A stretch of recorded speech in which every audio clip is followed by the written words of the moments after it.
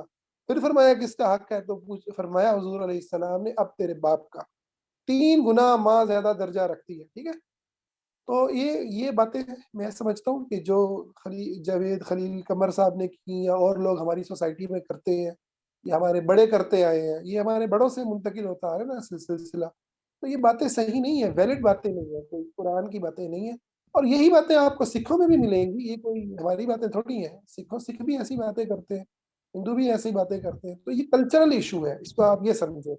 Culture کو آپ قرآن کی روشنی میں تولیں تو انشاءاللہ آپ کو بہت ساری چیزیں کلیئر ہوں گی. باقی انشاءاللہ میں واٹس ایپ نمبر پہ آپ مجھ سے کر سکتے ہیں, اور آپ اس پہ کر لیں گے. ابھی کافی لوگ رہ گئے ہیں اور ٹائم تھوڑا منٹ ہے. ٹھیک ہے, جزاک اللہ خیر. السلام جی علیکم مسرت سر. میں. السلام علیکم سر. جی ایک منٹ میں مسرت کا میں لے لوں کیونکہ ان کا ہینڈ ریز ہے کافی اوپر.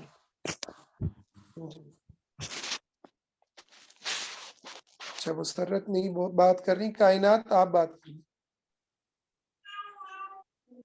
السلام علیکم ورحمۃ اللہ.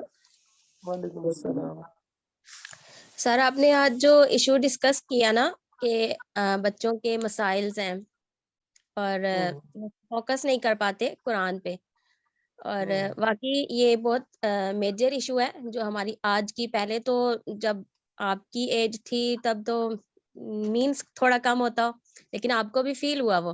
لیکن آج جو ہماری جنریشن ہے, ہمارا یا میں بھی آج کی جنریشن ہوں, تو یہ بہت بہت زیادہ بڑا ہوا مسئلہ ہے یہ کہ بچوں کو سنا نہیں جاتا. صحیح. اور اس میں جیسے کہ میں اگر تھوڑا سا آپ کو بتاؤں کہ میں نا آن لائن ورکنگ کر رہی ہوں, مینس کہ قرآن کو آگے لے کے چل رہی ہوں. الحمدللہ میں الہدا کی اسٹوڈنٹ ہوں. تو میں نے یہ آبزرو کیا کہ واقعی یہ جو آپ ایشو آج آپ نے رکھا ہے سامنے, تو اس میں میں بھی آپ کو شیئر کرنا چاہوں گی کہ یہ واقعی اتنا بڑا ایشو ہے کہ ہماری جو آنے والے وقت میں یا ابھی جو فتنہ چل رہا ہے اتنا زیادہ بڑا ہوا ہے کہ ہمیں گھروں سے ہی مطلب کہ محبت, گھروں سے ہی آپ کو اپنائیت, آپ کو مکمل رشتے نہیں مل رہے. ہمیں ایک دوڑ میں لگا دیا گیا ہے اور اس میں بچوں کو اتنا ڈاؤن فیل کروایا جاتا ہے, اتنا ڈاؤن فیل کروایا جاتا ہے کہ کچھ بھی پتہ ہی نہیں ہے بچوں کو. اور میرے ساتھ ایسے اسٹوڈینٹس جڑے ہوئے ہیں, ایسے اسٹوڈینٹس جڑے کہ وہ تلاش میں ہے کہ ان کو کوئی سننے والا نہیں ہے, ان کو باہر محبتوں کی تلاش ہے. اور آج جو فتنہ اتنا زیادہ ہے نامحرم کی محبت, تو یہ اسی سے ہی یہ آگے بڑھ رہا ہے. اگر ہمیں گھر میں اتنی پیرنٹس یا ہمارے رشتے جو بھی ہمارے ارد گرد ہیں, بہن بھائی نہیں سنتے ہم ایک دوسرے کو. صحیح کہہ رہی ہے, بالکل. تو اس پہ کام کرنے کی ضرورت ہے, تبھی جی ہم بالکل. قرآن کی طرح سے کنیکٹ ہوں گے. ٹھیک ہے, ورنہ. اور بچوں کی بات میں نہیں کرتا, میں تو اپنی بات کر رہا ہوں, بڑوں کی. میں تو سمجھتا ہوں کہ ہم بڑے قرآن کو جب پڑھتے ہیں تو ہم اپنے ٹراماز کو لے کے, اپنے دکھوں اور غموں کو لے کے قرآن کے ساتھ جوڑ کے تو ہم اپنی چیزوں میں گم ہوتے ہیں. ٹھیک ہے, اگر ہم اپنے اوپر غور کریں نا کہ ہم قرآن سے کتنا سرور لے رہے ہیں اور کتنا فہم لے رہے ہیں, ٹھیک ہے, تو ہمیں اندازہ ہوگا کہ ہمارا دماغ پتہ نہیں کہاں کہاں گھوم کے تو وہ پھر رہا ہے. تو یہ اپنے اوپر کام کرنے کی ضرورت ہے. اور یہ یقیناً کسی چیز کو جاننا, کسی چیز سے اویئر ہونا پہلا سٹیپ ہوتا ہے آپ کے جی کام بالکل. کرنے کا. ٹھیک ہے, شکریہ. جی جزاک اللہ خیر. جی اعجاز, آپ بات کر سکتے ہیں. جی سر,